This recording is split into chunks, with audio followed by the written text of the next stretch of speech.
Hey friends, this is Kunal and welcome to learn with Kunal. आज discuss करेंगे history के हमारे सेकंड चैप्टर राजा, किसान और नगर के बारे में। ये जो लेसन है इसके बारे में हम चर्चा लगभग 1600 ईसा पूर्व से लगाकर 600 ईसा पूर्व के बीच में जो गतिविधियां हुई उनके बारे में चर्चा करेंगे। अब कई लोग सोच रहे होंगे कि यहाँ पे भी 1600 है, यहाँ पे भी 1600 ईस्वी, परंतु इसमें जो है 1600 ईसा पूर्व और इसमें सिर्फ 1600 ईस्वी है। तो ये किस प्रकार चलता है तो हम देखें तो ये जो है ये एक पूरा काल चक्र है। ये लाइन को आप काल चक्र समझ ले, शुरू से लेकर अंतिम तक। अब ये जो है ये जीरो, ये कोई ईस्वी नहीं है, कुछ भी नहीं है। जैसे कि हम देखते हैं गणित में माइनस में संख्या चलती है, प्लस में भी संख्या चलती है। तो आप ऐसा मान ले कि ये जो ईसा पूर्व वाली संख्या वो माइनस में चल रही है। तो कैसे चलेगी? हमने पढ़ा था कि सिंधु घाटी सभ्यता 1900 ईसा पूर्व में 1900 ईसा पूर्व तक अस्तित्व में थी। इसके पश्चात ये जो है ये 1600 ईसा पूर्व तक, 1600 ईसा पूर्व तक। अब ये वापस जीरो आ गया, ईसा पूर्व हो गया, और इसके पश्चात ये जो है वो ईसा है, जीरो जो है वो ईसा है, और इसके पश्चात 1600 ईस्वी तक जो काल चक्र चला है, 600 ईसा पूर्व से लेकर 1600 ईस्वी तक जो काल चक्र चला है उसके बारे में हम विस्तार पूर्वक अध्ययन करेंगे। तो ये कितने वर्ष का काल चक्र हो गया? 1200 वर्ष का काल चक्र हो गया। इसको आप अच्छी तरीके से समझ ले। और इसके पश्चात ऐसे ही हम देखें तो हमारा ये जो वर्तमान समय अभी चल रहा है, ये जो है वर्तमान समय इसी के अनुसार ये ईस्वी में चल रहा है। और ये जो ईसा पूर्व है वो सब चले गया है। ईसा के जन्म से पहले का समय ईसा पूर्व, और ईसा के जन्म के बाद का समय क्या कहलाता है? ईसा। ये आप अच्छी तरीके से क्लियर कर ले। अब हम बात करते हैं सबसे पहले तो राजा, किसान, नगर। इसमें हम आरंभिक राज्यों और अर्थव्यवस्थाओं के बारे में पढ़ेंगे।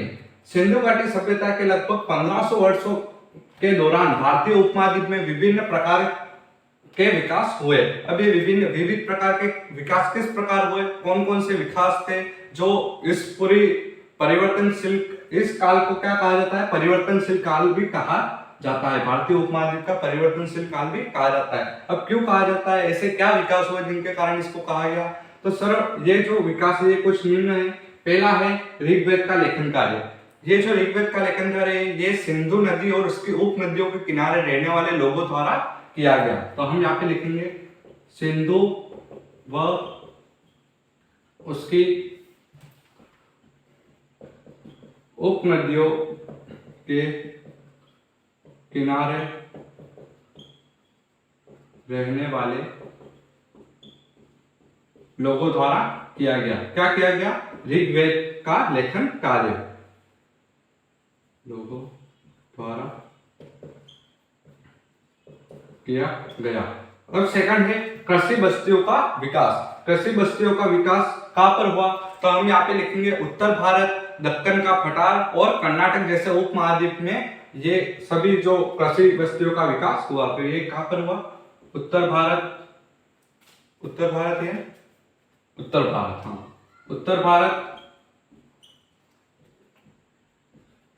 दक्कन का पठार व और है उत्तर भारत हो गया, दक्कन का पठार हो गया, और तीसरा हो गया कर्नाटक। कर्नाटक वर्तमान में एक राज्य है। कर्नाटक जैसे उप महाद्वीपों में, उप महाद्वीप में कृषि बस्तियों का विकास हुआ। ये हो गए दो विकास के प्रक्रम। अब इसके पश्चात तीसरा विकास का प्रक्रम आता है। तो तीसरा प्रक्रम है इसका शवों के अंतिम संस्कार के नए तरीके। यानी ये दो तो हो गए हैं, इसके पश्चात हम तीसरे विकास के स्तर के बारे में चर्चा करेंगे।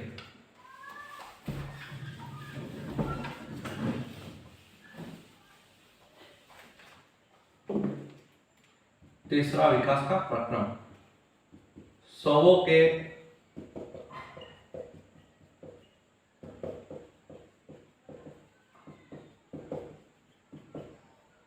नए तरीके। यानी शवों को जो अंतिम संस्कार होता था उनके कौन कौन से तरीके थे।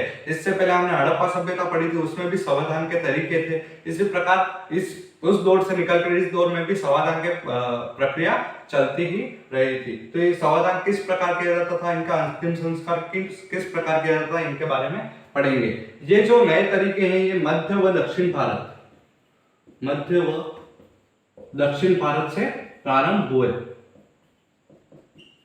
ये सभी क्षेत्र आप याद रखें क्योंकि ये क्षेत्र बहुत ही इंपॉर्टेंट क्षेत्र है और इन क्षेत्रों को याद रखने से एक काम होगा कि आपको पता लग जाएगी कौन सा विकास का प्रक्रम कहां से शुरू हुआ। जैसे कि ऋग्वेद कहां पे लिखा गया था, तो सिंधु और इसके उपनदियों के किनारे। इसके बाद कृषि बस्तियों का विकास कहां पर हुआ था, कर्नाटक में, उत्तर भारत में, दक्षिण पठार में। इसी प्रकार सबों के अंतिम संस्कार के नए तरीके कहां पे होते, मध्य एवं दक्षिण भारत में। अब इसकी क्या विशेषता थी, तो इन तरीकों में महापाषाण नाम से प्रख्यात या फिर प्रसिद्ध विशाल ढांचे सम्मिलित थे। यानी इन तरीकों हम लिखेंगे, इन तरीकों में महापाषाण नाम से प्रख्यात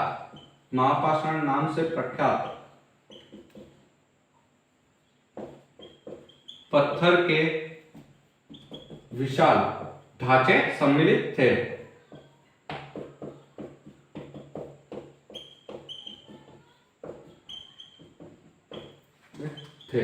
यानी जो महापाषाण नाम से प्रख्यात एक पत्थर था उसके बड़े बड़े ढांचे, विशाल ढांचे इसमें सम्मिलित थे।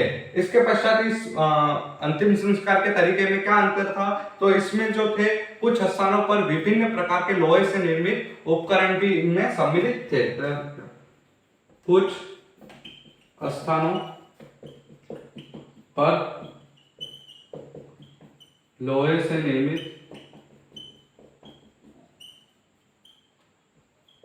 उपकरण भी सम्मिलित थे। जो लोहे से निर्मित उपकरण थे वो भी इनमें सम्मिलित थे, या फिर उपकरण और हथियार भी थे। कई जगह पर हथियार भी प्राप्त हुए थे। यह हो गए अंतिम संस्कार के नए तरीके। कौन कौन से थे? पहला था महापाषाण नाम से प्रख्यात पत्थर के विशाल ढांचे, और दूसरा था लोहे से निर्मित उपकरण या फिर हथियार। दोनों हो गए। अब हम इसके विकास के चौथे स्तर के बारे में बात करें तो इसमें आता है नए नगरों का विकास। तो हम यहाँ पे लिखेंगे चौथा स्तर,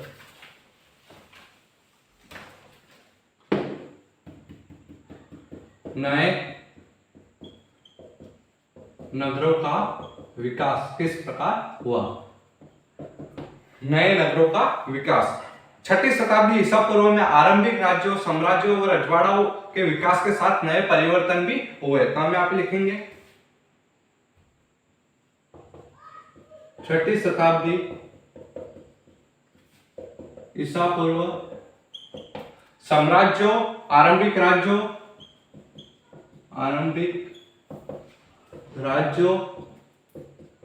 साम्राज्यों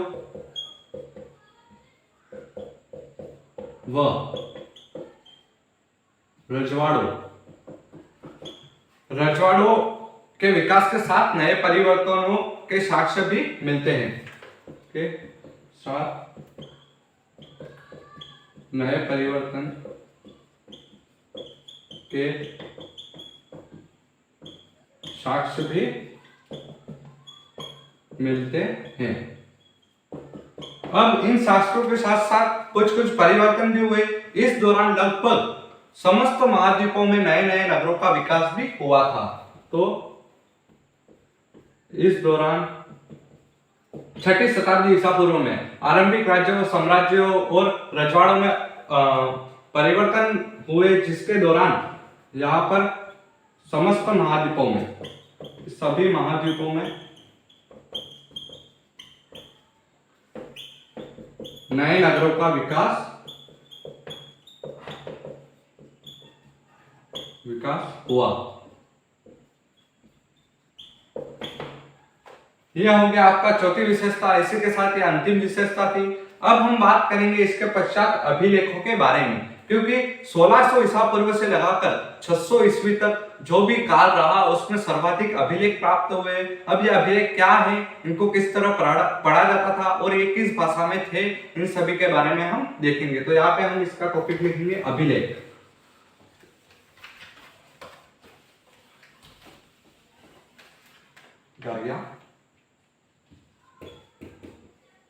अभिलेख, अभिलेख क्या है, अभिलेख किसे कहते हैं, इनके बारे में हम पढ़ेंगे। पत्थर, धातु या मिट्टी के बर्तन जैसे कठोर स्तर पर खुदे हुए लेखों को अभिलेख कहते हैं। तो हम यहाँ पे इसकी सरल, सहज और सरल भाषा में कहें तो हम लिखेंगे पत्थर,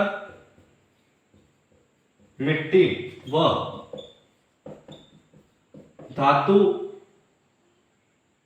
यहाँ पे लिखा धातु, पत्थर, धातु व मिट्टी के बर्तन, मिट्टी के बर्तन जैसे कठोर स्तर पर खुदे हुए, कठोर स्तर पर खुदे हुए जो साक्ष्य या फिर लेखों, खुदे हुए लेखों को क्या कहते हैं, अभिलेख कहते हैं।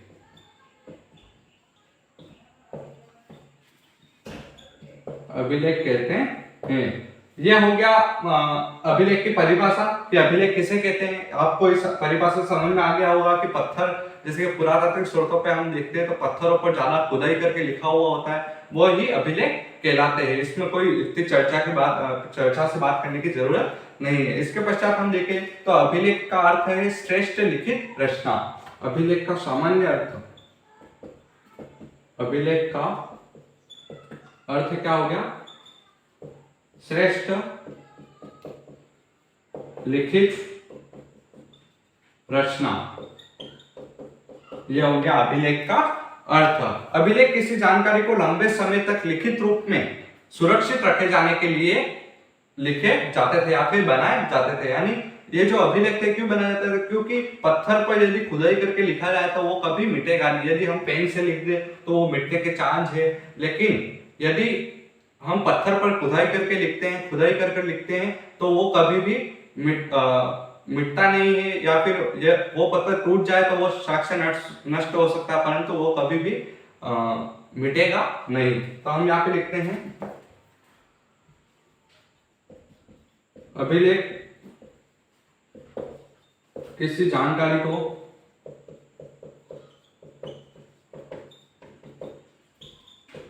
लंबे समय तक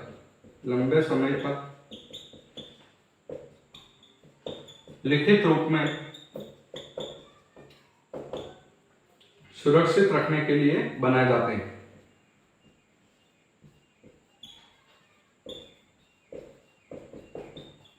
सुरक्षित रखने के लिए बनाए जाते हैं। अब ये जो अभिलेख हैं, ये लिखता कौन था, यानी ये लिखे किसके द्वारा जाते थे और लिखाए किसके द्वारा जाते थे, इनके बारे में हम देखेंगे। और इस पर क्या लिखा जाता था, इन अभिलेखों पर क्या लिखा जाता था, इसके बारे में भी हम चर्चा करेंगे। तो हम यहाँ पे लिखेंगे अभिलेख किसके द्वारा बनाए जाते थे। तो अभिलेख बनाने वाला व्यक्ति ज्यादातर शासक या फिर राजा होता था, और इनको बनवाने वालों, इसको जो बनवाता था उस पर क्या लिखते, उपलब्धियां लिखते थे, क्रियाकलाप लिखते थे और उसके विचार लिखते थे। तो यहाँ पे हम लिखेंगे अभिलेखों में उसके इन्हें बनवाने वाले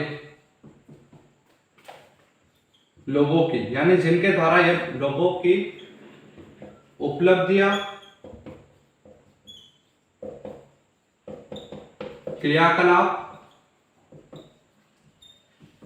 व विचार लिखे जाते थे।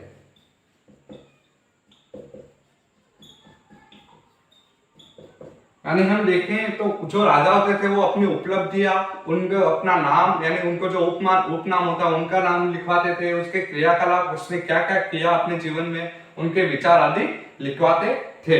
इसके पश्चात हम देखें तो इन पर क्या क्या लिखवाया जाता था, तो इन ज्यादातर इनमें राजाओं के क्रियाकलाप लिखे जाते थे। किनके, यहाँ पे हम लिख सकते हैं राजाओं के क्रियाकलाप ज्यादातर लिखे जाते थे।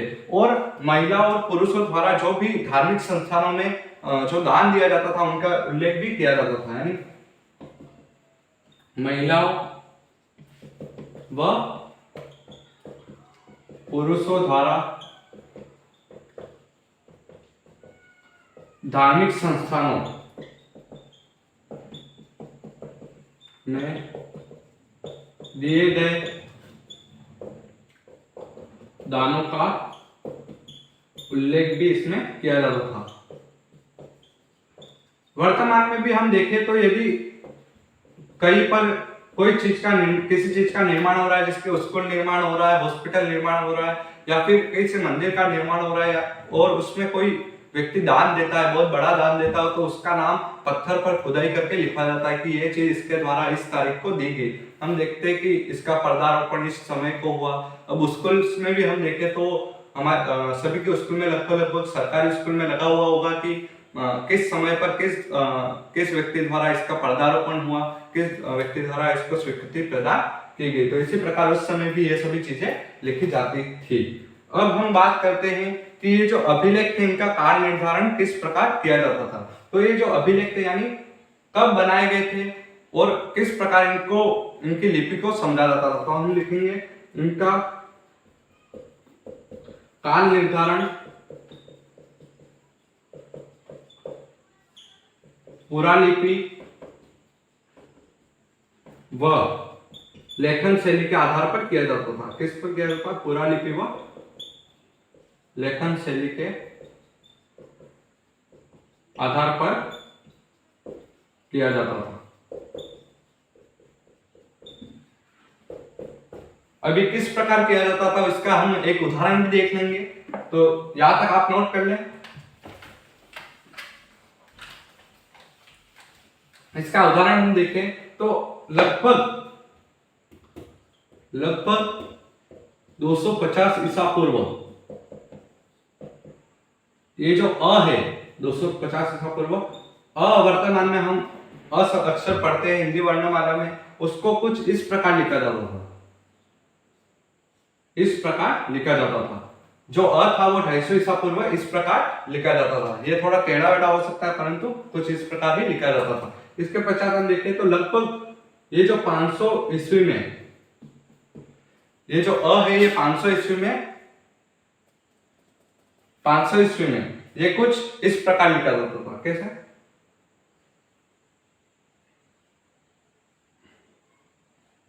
ये इस प्रकार कुछ ये ऐसे लिखते थे कुछ, यानी ये जो भाषा में परिवर्तन आ गया। ये शब्द तो अ ही है परंतु ये जो 250 ईसा पूर्व कुछ इस प्रकार लिखते थे और जो 500 ईस्वी में ये इस प्रकार लिखते थे। तो इसके अनुसार ही ये जैसे कि कोई अभिलेख मिला उस पर इस प्रकार का अ लिखा हुआ है, तो इससे हम पता लगा लेंगे कि ये 500 ईसा पूर्व का है। अब किसी पे इस प्रकार का है तो हम 500 ईस्वी का, और किसी पे इस प्रकार का है तो हम अनुमान लगा लेंगे कि 250 ईसा पूर्व का ये जो अभिलेख है ये 250 ईसा पूर्व का है। ये एक उदाहरण हो गया। इसके पश्चात हम बात करें तो ये जो अभिलेख थे इनमें भाषा कौन सी थी। ये लिपि के बारे में हमने देख लिया कि इसका निर्धारण कैसे होता है, तो इनमें भाषा कौन सी थी। तो अभिलेखों की भाषा प्राकृत ही थी। कि भाषा कैसी थी? प्राकृत भाषा थी। और ये जो भाषा थी ये जन सामान्य भाषा थी।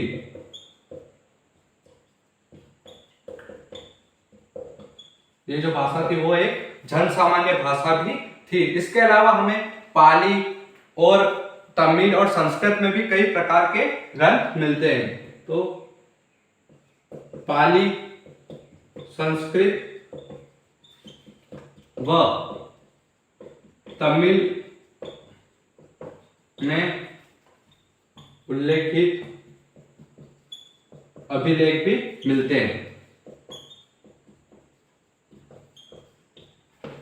यानी ज्यादातर हम देखें तो ये जो भाषाएं हैं पाली, संस्कृत और तमिल, ये सब भाषाएं क्या है? प्राकृत भाषाएं। तो इनमें हमें क्या प्राप्त, इनमें लिखे हुए अभिलेख प्राप्त होते हैं। और ऐसे भी कई भाषाएं उस समय प्रचलित थी, लोगों की बोलियों में प्रचलित थी, परंतु वो जो भाषाएं थी उनको लेखन कार्य में प्रयोग नहीं किया जाता था। जैसे कि हम देखें वर्तमान में भी कई सारी भाषाएं जिनको लेखन कार्य में उपयोग में नहीं ले सकते, उसी प्रकार उस समय भी कुछ भाषाएं थी उनको लेखन कार्य में उपयोग में नहीं लेते थे, ज्यादातर प्राकृत भाषा को ही उपयोग में लेते थे, जो जन सामान्य की भाषा थी और लोग समझ सकते थे। यह हो गया है हमारा अभिलेख। अभिलेख किस प्रकार के थे, अभिलेखों में क्या लिखा जाता था, किसके बारे में लिखा जाता था, काल निर्धारण कैसे होता था, उनमें लिपि कौन सी थी, भाषा कौन सी थी, इनके बारे में हमने विस्तार से चर्चा कर ली है। अब हम बात करेंगे, हमारा फर्स्ट टॉपिक है प्रिंसेप एवं प्रियदर्शी। फर्स्ट टॉपिक है हमारा प्रिंसेप एवं प्रियदर्शी। ये हम ऊपर लिख देंगे एक बार।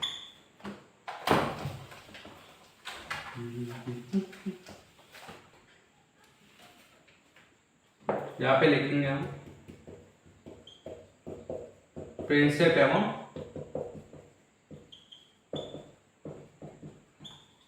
प्रियदर्शी या फिर प्रियदर्शी। प्रियदर्शी।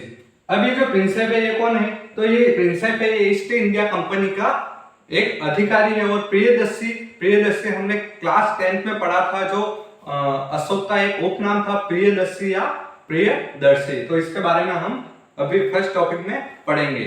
अशोक जो था उसके प्रसिद्धि का जो माध्यम था वो था बौद्ध ग्रंथ। यानी बौद्ध ग्रंथों के अनुसार वो जो अशोक था अशोक बहुत ही महान शासक माना गया था, या फिर बहुत ही शक्तिशाली और सहज एवं प्रसिद्ध शासक माना गया था। हम लिखेंगे यहाँ पे बौद्ध ग्रंथों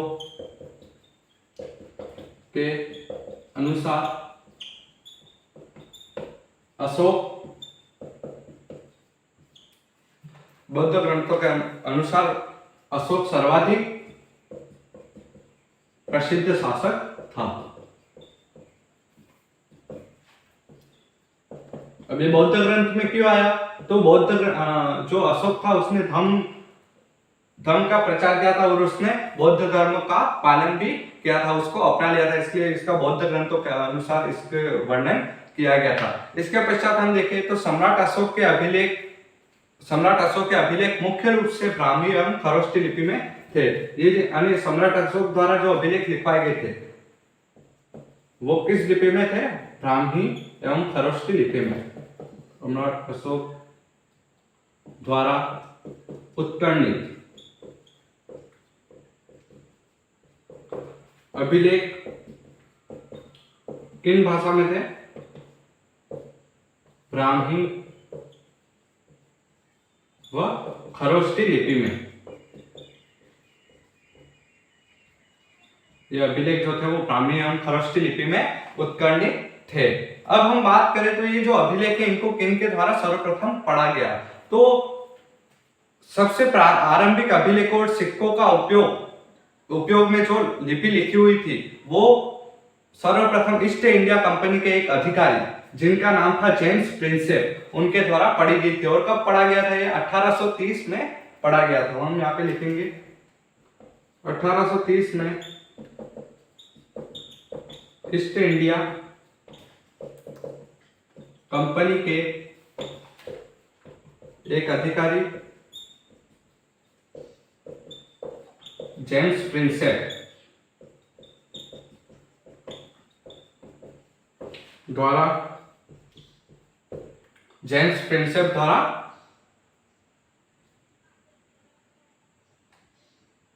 अभिलेख को पढ़ा गया। सर्वप्रथम किसके द्वारा पढ़ा गया? जेम्स प्रिंसेप द्वारा पढ़ा गया। ये हो गया आपका, ये किसके द्वारा पढ़ा गया। अब ये जो पढ़े गए इससे क्या फायदा हुआ? तो इनके पढ़ने के पश्चात भारत में राजनीतिक इतिहास के अध्ययन में को एक नई दिशा मिल गई थी। यानी इसको पढ़ने के पश्चात, क्योंकि अशोक के समय में राजनीति बहुत ही अच्छी चल रही थी, तो उसके अनुसार ही भारत की जो राजनीतिक इतिहास था उसको बहुत ही अच्छा और एक अच्छी दिशा मिल गई थी, अच्छी और नई दिशा मिल गई थी। तो हम लिखेंगे यहाँ पर इसके कारण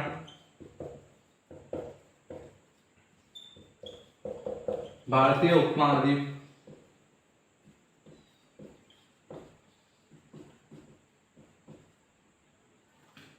को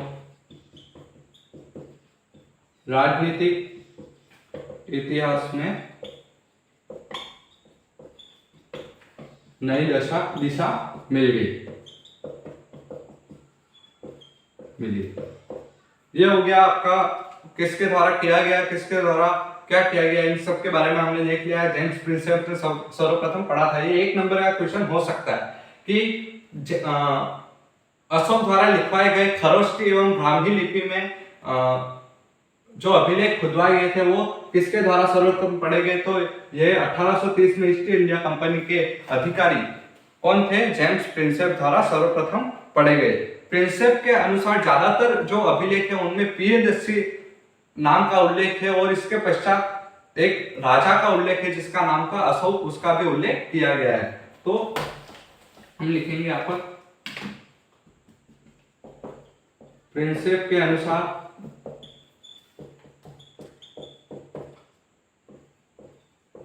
ज्यादातर अभिलेखों पर प्रियदर्शी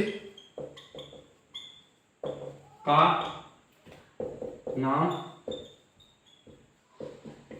उल्लेखित किया गया है। और इसके पश्चात कुछ ग्रंथ ऐसे भी है जिसमें राजा अशोक का नाम भी है।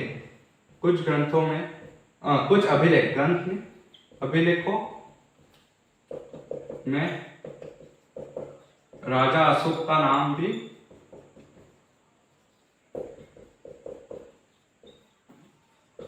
उल्लेखित है। अब ये जो प्रियदर्शी है ये कौन था? तो हमने क्लास 10 में पढ़ा था प्रियदर्शी अशोक एक ही इंसान था, यानी अशोक का नाम भी था प्रियदर्शी। इसको अभिलेखों के माध्यम से इसने अपना नाम प्रियदर्शी ही लिखवाया था। लोग इसे प्रियदर्शी के नाम से ही ज्यादातर जानते थे। इसके पश्चात हम देखें तो आपकी पुस्तक में ये जो अशोक है इसका स इस प्रकार दिया गया है। तो इस प्रकार क्यों दिया गया है? क्योंकि ये जो स है ये प्राकृत यानी अशोक को प्राकृत भाषा में इस प्रकार लिखा जाता था। अशोक को प्राकृत भाषा में उस समय इस प्रकार लिखा जाता है, इसलिए इसके आपकी पुस्तक में अशोक, कोई लोग सोच रहा होगा कि ये अशोक गलत दिया हुआ, परंतु ये सही है, परंतु प्राकृत भाषा में लिखा हुआ है, इसलिए आपकी पुस्तक में इस प्रकार दिया गया है। इसके पश्चात हम देखें तो भारतीय और यूरोपीय विद्वानों ने भारतीय उपमहाद्वीप पर शासन करने वाले प्रमुख राजवंशों की वंशावली की पुनर्रचना की और इसके माध्यम से विभिन्न भाषाओं के लिखित ग्रंथों और अभिलेखों का अध्ययन भी किया। यानी उनकी वंशावलियों के बारे में जानकारी प्राप्त करने के लिए उनकी पुनर्रचना की और उनके लिखित ग्रंथों का और अभिलेखों का अवलोकन भी किया। यहाँ पे लिखेंगे भारतीय व यूरोपीय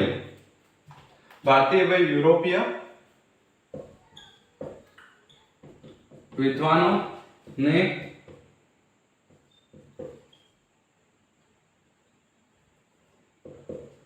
राजवंशों यानी जो प्रमुख राजवंशों की वंशावलियां थी उनकी वंशावलियों का पुनर्अवलोकन किया। यह हो गया आपका फर्स्ट टॉपिक क्लियर, प्रिंसेप और प्रियदर्शी वाला। इसके बाद हम बात करेंगे प्रारंभिक राज्य 16 महाजनपद के बारे में और प्रथम महाजनपद था मगध, उसके बारे में हम चर्चा करेंगे। आपका सेकंड टॉपिक है प्रारंभिक राज्य। इसके बाद है हमारा प्रारंभिक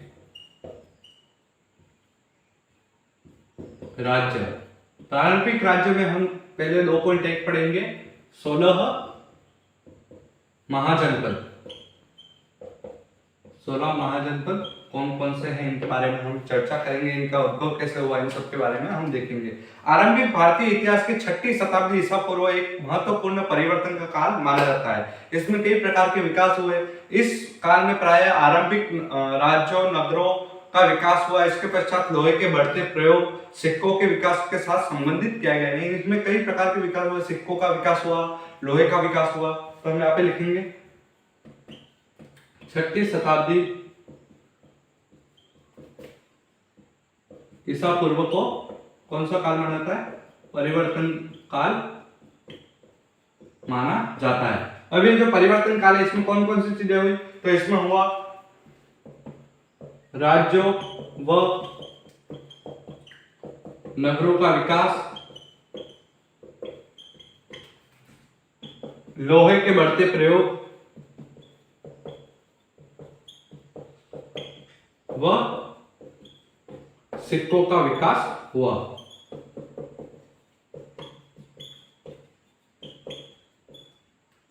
सिक्कों का विकास भी 16 महाजन थे उनके 6ठी शताब्दी ईसा पूर्व में ये सभी कार्य हुए। और इसी दौरान इसी काल में बौद्ध व जैन धर्म सहित सब विभिन्न प्रकार के दार्शनिक विचारधाराओं के उद्गम एवं विकास भी हुआ। तो हम यहाँ पे लिखेंगे इसी के साथ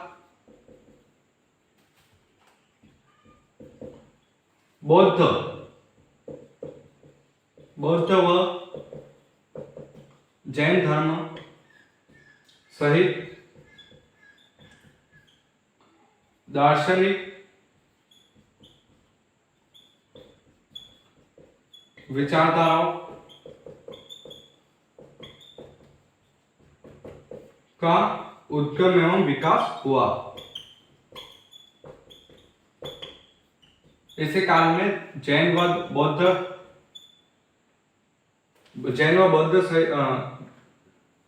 बौद्ध सहित दार्शनिक विचारधाराओं का विकास हुआ। धर्म में यह हो गया। 16 महाजनपद में क्या क्या हुआ ये पढ़ लिया। अब हम लिखेंगे यहाँ पर कि 16 जनपद में ये कौन कौन से जनपद थे जिनका नाम इसमें उल्लेखित है और कौन कौन से जनपद थे। तो इसमें 16 जनपद थे, उनका नाम कुछ काशी, कुरु, अंग, मगध, वज्जी, मल्ल, चेदी, वत्स, कौशल, पांचाल, गंभोज, अस्सक, अवंती, सुरसेन, ये सभी 16 जनपद थे। और कुछ गणराज्य थे। इसमें कुछ महत्वपूर्ण गणराज्य थे जैसे कि राम के कोलीय, मिथिला के विदेय, अल्लकप के बोली, ये सभी गणराज्य थे। तो हम यहाँ पे लिखेंगे 16 महाजनपद में जो 16 महाजनपद, इन सबको याद करने की जरूरत नहीं है, बस थोड़े महत्वपूर्ण जैसे कि वज्जी, मगध,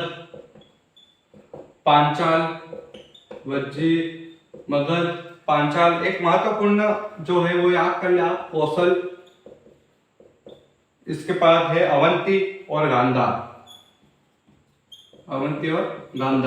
ये कुछ मुख्य हैं जिनका नाम एक समान मिला है, सभी एक समान मिला है। और बाकी जो बचे हुए जितने भी ये कितने हुए, 6 महाजनपद हो गए, तो इनका नाम एक जगह पर समान मिला। और बाकी के जो 10 हैं, 10 जो है उनका नाम सभी जगह पर अलग अलग मिला है, यानी सभी अभिलेखों में इनका नाम एक समान नहीं रहा। यानी इससे पता चलता है कि ये 6 जो थे वो बहुत ही प्रख्यात या फिर बहुत ही शक्तिशाली महाजनपद रहे होंगे, उसी के कारण इनका नाम सभी अभिलेखों में एक समान मिला है। इसके बाद हम देखें तो अधिकांश महाजनपदों में किसका शासन, अब शासन के बारे में बात आ रही, तो इनका महाजनपदों में किसका शासन होता था? तो राजा का शासन होता था। लेकिन अनेक राज्यों जो गण और संघ के नाम से जाने जाते थे, कुछ राज्य ऐसे भी थे जो गण और संघ के नाम से जाने थे, और कई लोगों के समूह द्वारा वो नियंत्रित किए जाते थे, और जिसका प्रत्येक व्यक्ति राजा कहलाता था। तो हम यहाँ पे लिखेंगे महाजनपदों को कौन नियंत्रित करता था? वो राजा। और कई पर समूह शासन भी होता था, जिसका प्रत्येक व्यक्ति राजा होता था, जिसका प्रत्येक व्यक्ति राजा होता था। अब ये जो राजा होता था इसका कार्य क्या होता था, इन सब के बारे में भी हम विस्तार से चर्चा करेंगे। लेकिन इससे पहले हम देख लेते हैं कि ये जो भगवान बुद्ध थे और महावीर थे ये किन गणों से संबंधित थे। तो ये जो भगवान बुद्ध और महावीर थे वो वज्जी जो गणराज महाजनपद था उससे संबंधित थे और दूसरे जो गण और संघ थे उनसे भी संबंधित थे। तो भगवान बुद्ध जो कहां से थे, सांख्य कुल से, वह भगवान महावीर वज्जी संघ से थे। ये दोनों इन गणों से ही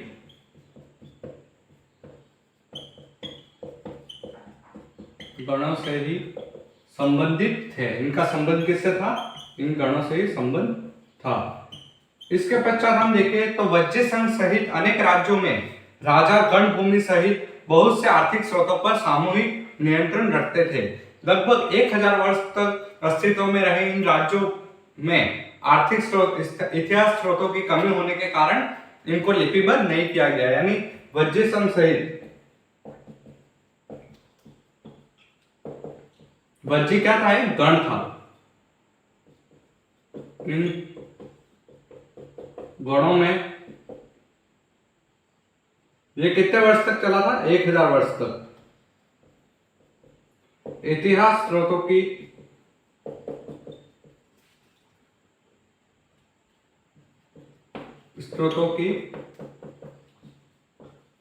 कमी या फिर अभाव के कारण इसे लिपिबद्ध नहीं किया जा सका।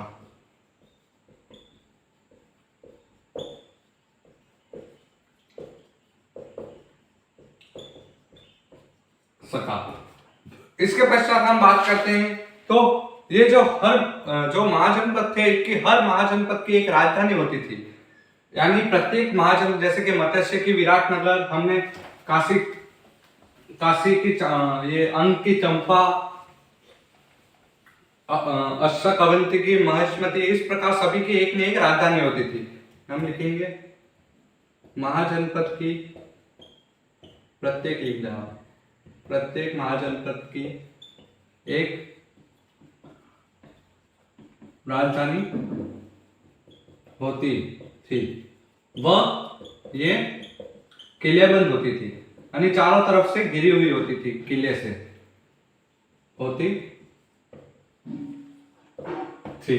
अब ये जो राजधानी थी इसमें प्रारंभिक सेना एवं नौकरशाही हेतु भारी आर्थिक स्रोतों की जरूरत भी पड़ती थी। यहाँ पे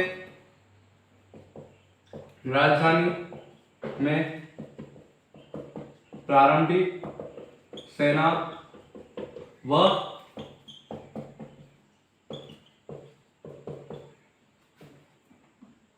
नौकरशाही के लिए भारी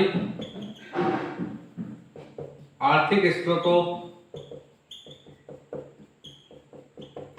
की आवश्यकता पड़ती थी। जो इनको नियंत्रित, अब सेना है, सेना को पैसे भी देने पड़ेंगे, उनको कुछ न कुछ सिक्के के उस टाइम मोहरे दी जाती थी वो भी देनी पड़ेगी, नौकरशाही को भी उसके लागत देनी पड़ेगी। तो इस हिसाब से आर्थिक स्रोतों की भारी आवश्यकता पड़ती थी। अब ये आर्थिक स्रोत कहां से आते थे, तो दूसरे राज्यों पर वैध तरीके से। उस समय जो संपत्ति संचय का एक वैध तरीका था, दूसरे राज्यों पर आक्रमण करके, पड़ोसी राज्यों पर आक्रमण करके उनको लूट लेना ही एक धन इकट्ठा करने का वैध तरीका था, यानी लीगल तरीका था। इसके पश्चात हम देखें तो ब्राह्मणों ने 6वीं शताब्दी में, हम यहाँ पे लिखेंगे, ब्राह्मणों ने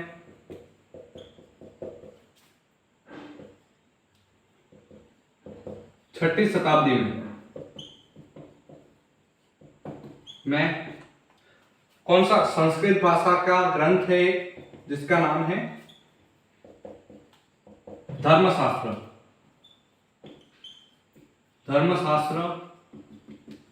नामक ग्रंथों की रचना प्रारंभ की। अब इन्होंने ग्रंथ में क्या लिखा था, तो इन ग्रंथों में राजा का कार्य भी एक निर्धारित किया गया था, यानी राजा का कुल, राजा किस वर्ग से होना चाहिए था, तो वो होना चाहिए था क्षत्रिय वर्ग से। वो इसका कार्य क्या था, तो राजा का कार्य था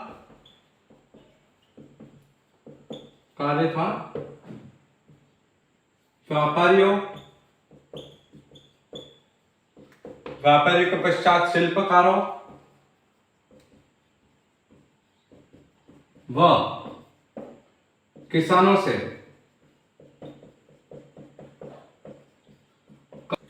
कर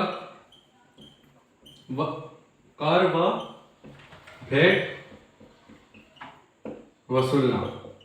यानी राजा का काम क्या था, किसानों, व्यापारियों, शिल्पकारों से भेंट व कर वसूलना। इसके पश्चात क्या काम था, तो संपत्ति संचय के लिए, जैसे कि अब हमने पढ़ा था कि राजधानी में नौकरशाही और प्रारंभिक सेना को इकट्ठा करने के लिए या फिर उनकी सेना तैयार करने के लिए भारी आर्थिक स्रोतों की जरूरत पड़ती थी। उसके लिए क्या करना पड़ता था, संपत्ति संचय।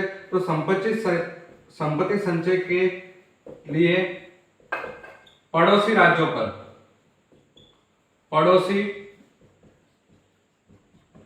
पर वे हमला करके संपत्ति संचय करना। यानी जो पड़ोसी राज्य होते थे उन पे क्या करते थे, हमला करते थे और वो संपत्ति संचय कर लेते। और उस समय इस जो हमला करने की प्रक्रिया थी तो उसको लीगल माना जाता था, यानी वैध तरीका, एक तरह का वैध तरीका था। ये हमारा हो गया कि किस प्रकार राजा का कार्य क्या है, इनके बारे में हमने पढ़ लिया। अब हम देखें तो समय अनुसार बहुत से राज्यों में अपनी अस्थायी सेनाओं का साथ साथ नौकरशाही भी तैयार कर ली। यानी कुछ राज्य महाजनपद ऐसे थे जिन्होंने स्वयं की सेना भी तैयार कर ली और नौकरशाही तंत्र भी तैयार कर लिए। आप लिखेंगे समयानुसार कुछ राज्यों ने स्वयं की अस्थायी सेना व नौकरशाही तंत्र स्थापित कर लिए। और कुछ राज्य ऐसे थे जो यानी इसके पश्चात भी सहायक सेना पर निर्भर थे। यह सेना आमतौर पर कसक, यानी कुछ बचे राज्य सहायक सेना पर निर्भर थे। किस सेना पर? सहायक सेना। और ये जो सहायक सेना थी वो किस वर्ग से होती थी? ये तो अस्थायी सेना जो थी वो तो क्षत्रिय वर्ग से ही होती थी, परंतु सहायक सेना जो थी वो कृषक वर्ग से भी होती थी।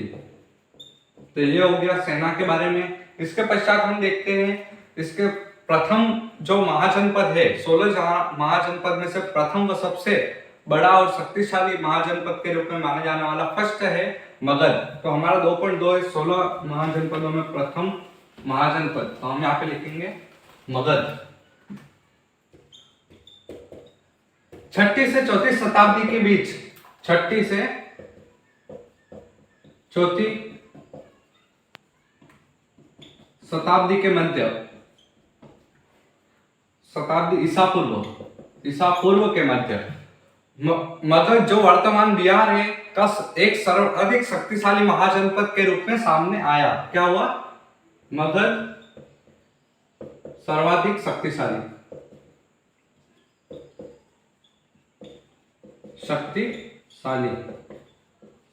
रूप में उभर कर आया। और जिसके पीछे कई कारण थे, जिनमें से खेती की अच्छी उपज होना, यानी जो मगध था वहां पे इसके कारण क्या थे, यानी इसके शक्तिशाली होने के कारण क्या थे? तो खेती की अच्छी उपज, खेती की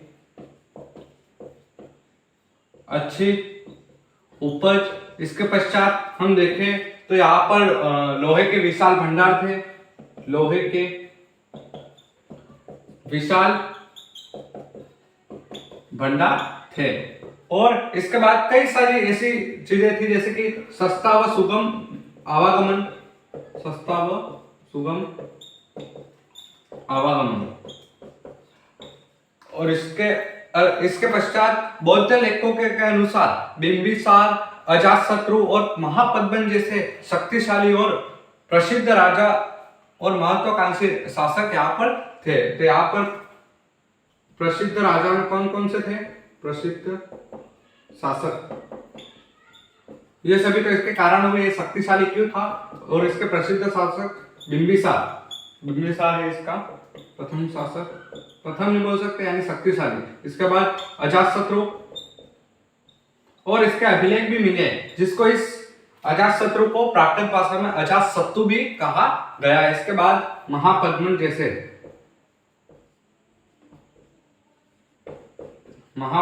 जैसे राजा हुए और जिनकी नीतियां जो थी वो मंत्री द्वारा लागू की जाती थी। इनकी नीतियां मंत्री द्वारा लागू की जाती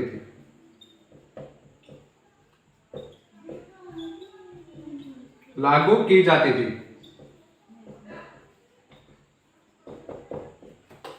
अब हम देखें तो इसी प्रकार हमने पढ़ा था पहले, क्लास 10 में भी पढ़ा होगा कि चंद्रगुप्त मौर्य का एक मंत्री था चाणक्य भी जो था वो एक मंत्री था और वही भी नीतियां लागू करता था। यानी इसी प्रकार ये जो भी राजा होता उनके मंत्री ही सभी नीतियां लागू करते थे। और जो मगध था उसकी राजधानी कौन सी थी? तो पहले उसकी राजधानी थी राजगांव। मगध की राजधानी थी पहले,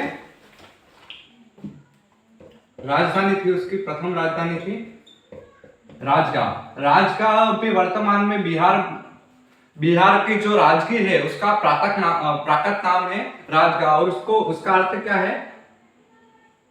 राजाओं का घर। और ये वर्तमान में बिहार के राजगीर का प्राकृत नाम है। मगध की आरंभिक राजधानी थी, ये कौन सी थी? आरंभिक राजधानी। राजगांव जो थी वो आरंभिक राजधानी थी, ये आरंभिक राजधानी थी। और इसके पश्चात अस्थायी राजधानी कौन सी हो गई थी? पाटलिपुत्र। यानी वर्तमान में जो चौथी ईसा पूर्व कौन सी शताब्दी कौन सी हो गई थी? पाटलिपुत्र,